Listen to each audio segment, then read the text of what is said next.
बिस्मिल्लाहिर्रहमानिर्रहीम अस्सलामुअलैकुम वरहमतुल्लाहि वबरकातुहू। मैं आप तमामी अहबाब को खुशामदीद कहता हूँ अपने यूट्यूब चैनल हाशमी इंस्टीट्यूट में। आज का जो मेरा टॉपिक है वो क्वेश्चन एंड आंसर सेशन है। मैंने लास्ट वीक भी एक क्वेश्चन एंड आंसर सेशन किया था। जो मेरे सब्सक्राइबर्स हैं वो मुझसे क्वेश्चंस करते हैं तो मैं उसका जवाब देना चाहूँगा। पिछले हफ्ते भी मैंने जो है वो क्वेश्चन आंसर सेशन किया था, इस हफ्ते भी मैंने क्वेश्चन एंड आंसर करने का इरादा किया है इंशाल्लाह। तो आज मैं क्वेश्चन के आंसर्स दूंगा। 3 सवाल जो मुझसे पूछे गए, लास्ट वीक भी मैंने 3 सवालात पर जवाबात दिए थे। आज भी मैंने 3 सवाल सिलेक्ट किए हैं जिनके जवाबात मैं देना चाहूँगा। सबसे पहला सवाल मुझसे पूछा गया, चैनल पर पूछा गया कि जो हमारे अकाउंट हैं, सेविंग अकाउंट जो इस्लामिक बैंक में ओपन होते हैं, तो वो कराना जायज़ है या नहीं है। तो इसका आंसर ये है, जैसा कि आप सब लोगों को पता है कि इस्लामिक बैंकिंग जो है वो ऑल्टरनेट है कन्वेंशनल बैंक का। जाहिर है जब इस्लामिक बैंक सूद से पाक है तो उसके अंदर चाहे आप करंट अकाउंट खुलवाएं चाहे आप सेविंग अकाउंट खुलवाएं, दोनों खुलवाना जायज़ है। क्योंकि जो हम सेविंग अकाउंट खोलते हैं जिस पे हम प्रॉफिट देते हैं तो वो मुदारबा पे बुनियाद रखता है। मुदारबा उसकी बेसिक जो है ना, पीछे जो कॉन्ट्रैक्ट लग रहा होता है, जो उसकी बेस है वो मुदारबा पर है। मुदारबा एक पार्टनरशिप कॉन्ट्रैक्ट है जिसके अंदर रब्बुल माल यानी इन्वेस्टर और वर्किंग पार्टनर दोनों मिलकर पार्टनरशिप करते हैं। यहाँ पे वर्किंग पार्टनर होता है बैंक, और जो है वो क्या कहते हैं रब्बुल माल होता है जो कस्टमर अपना अकाउंट खुलवाकर अमाउंट रखना चाह रहा है। दोनों के दरमियान पार्टनरशिप होती है और एज पर जो वो एग्री करते हैं उस पर उनको प्रॉफिट मिलता है। यानी 50-50 अगर वो तय करते हैं तो 50 उसको मिल जाएगा, 50% उसको प्रॉफिट मिल जाएगा।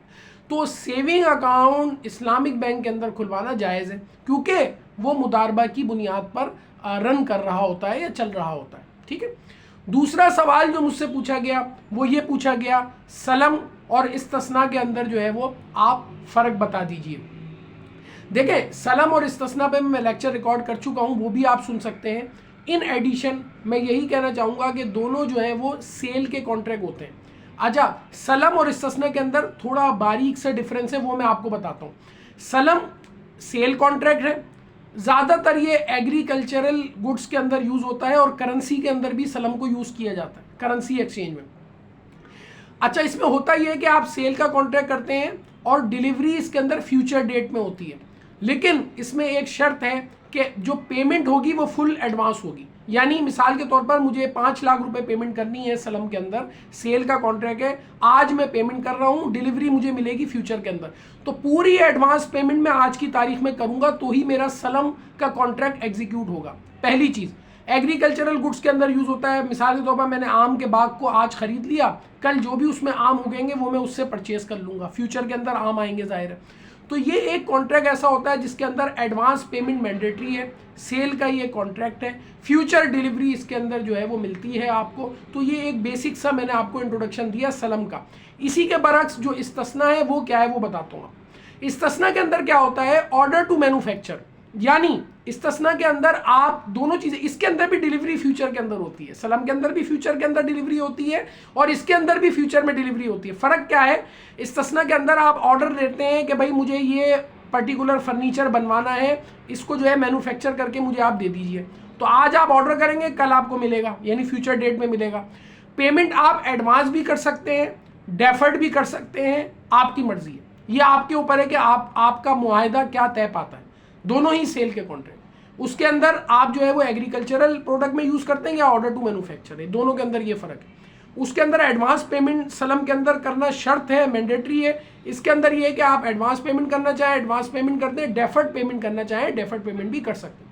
उम्मीद करता हूँ ये सलम और इस्तिस्ना का थोड़ा बुनियादी सा फ़र्क आपको समझ में आया होगा, दोनों ही सेल के कॉन्ट्रैक्ट। तीसरा सवाल जो मुझसे पूछा गया वो पूछा गया कि मुराबहा और मुसव्वमा के अंदर जो है थोड़ा सा डिफरेंस बता दीजिए। हालांकि इस पे मैं लेक्चर रिकॉर्ड कर चुका हूँ, वो भी आप सुन सकते हैं, और थोड़ा सा मैं बुनियादी फ़र्क इसमें बताना चाहूँगा क्योंकि क्वेश्चन पूछा गया है तो आंसर देना मेरी जिम्मेदारी है। अच्छा जी, मुसव्वमा में और मुराबहा में क्या फ़र्क है, देखें पहले समझिएगा, मुराबहा और मुसव्वमा दोनों ही सेल के कॉन्ट्रैक्ट हैं। अगर हम मुराबहा की बात करें, जिसके अंदर जब भी आप सेल करने जा रहे होंगे तो आपने कॉस्ट प्राइस भी बतानी है और आपने जो है वो सेलिंग प्राइस भी बतानी है। मिसाल के तौर पर एक चीज़ आपने ख़रीदी 100 रुपये की और आप उसको बेचते हैं 150 रुपये में, तो ये दोनों चीज़ें आपने बतानी है मुराबाहा के अंदर, दोनों चीज़ें आपने डिक्लेयर करनी है। वो कोई भी प्रोडक्ट हो सकती है, कोई मशीनरी हो सकती है, आपने कहा भाई मैंने 1 करोड़ रुपए की मशीन खरीदी, आपको मैं 1.5 करोड़ की दूंगा, तो दिस इज कॉल्ड मुराबाहा। समझ रहे हैं आप? मुराबाहा के अंदर होता है कि जिसके अंदर आप दोनों चीज़ें डिक्लेयर करते हैं, यानी कॉस्ट भी और सेलिंग प्राइस भी।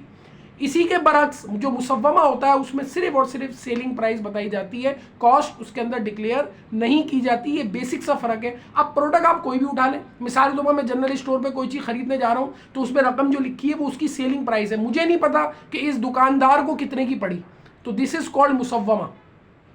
मुसव्वमा में मुराबाहा में बेसिक सा फर्क है।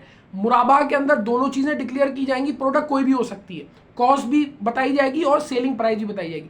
मुसव्वमा के अंदर जो है सिर्फ और सिर्फ सेलिंग प्राइस बताई जाएगी, कॉस्ट डिक्लेयर नहीं की जाएगी, तो दिस इज कॉल्ड मुसव्वमा। तो मैं उम्मीद करता हूँ ये बेसिक सा थोड़ा सा डिफरेंस था वो आपको समझ में आया होगा। तीनों आंसर जो मैंने दिए हैं वो आपको समझ में आए होंगे। मेरा चैनल अगर आप लोगों ने सब्सक्राइब नहीं किया, चैनल को सब्सक्राइब कर लीजिए, वीडियोस को लाइक कीजिए और शेयर कीजिए। अस्सलामु अलैकुम वरहमतुल्लाहि वबरकातुहू।